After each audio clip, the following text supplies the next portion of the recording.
Hi guys! Welcome back! This is Joy Joy Vlogs!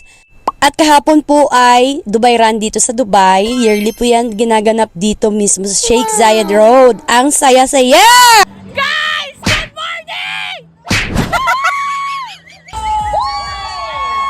Kaya pala namaos ako ngayon.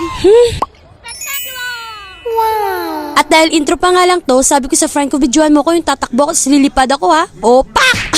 So around 6:30 AM, gumayak na nga kami at naglalakad-lakad kasama ko sila ni Ate Rona at saka ni Ate Selma. Sila ni Marcy, ni Ate Bing! Yes, talaga kailangan mo si Bing i-high notes! O diba, si Kuya Mel, si Bunso, ayan. At kasama din po pala namin si Chufafe. So ayan guys, lumalakad nga kami kasi malapit lang yung location mismo ng pa-event ng Dubai Run mismo sa atin tirahan namin. Wow, diba, Shalon? O, sino kayo dyan? OA. So yearly nga po ito pinapa-event ng Dubai kasi itong Dubai Run is napakasaya nga naman. O, sino kayo dyan? Ang lalaki ng mga mata namin.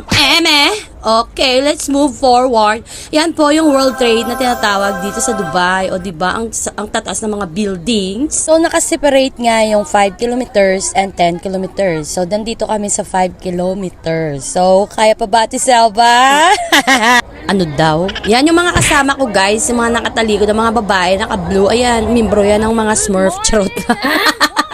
So, ang ingay-ingay ko nga kahapon, kaya namamalat ako ngayon. Yes, I'm free and we are all free here na sumigaw kasi lahat dito guys is masaya lang. Yun ba? Good vibes lang.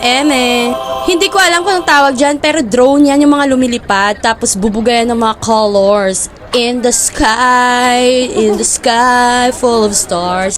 O diba, make some noise. O diba, ang cute talaga kasi naka-blue ang lahat. Membro talaga kami ng mga Smurf. Alright. So ayan guys, lumalakad pa lang kami, tatakbo-takbo. Tapos alam mo yung feeling na parang ano talaga, nakakawala ng stress. Kasi minsan nga lang magpa-event yung Dubai para sa lahat. Chares! So for almost 10 years ko dito sa Dubai is parang ang sarap lang ng feeling. Parang wala pa na akong pera. Parang wala pala talaga ako naipon. Puro lahat libag at sakit sa katawan ang aking naipon dito sa Dubai. Charing. Pero guys, yun nga lang, ang masaya lang dito kasi yung Dubai is parang naging open na din kahit papaano. O diba? Kasi dito nga lang palang sa ano daw? Sa pa-Dubai Run is open na to pa for all nationalities. Nakikita natin yung mga ka-brother natin dyan, ng mga Indians, Pakistan, ang babangon nyo, shesh. Charot lang. So anyway,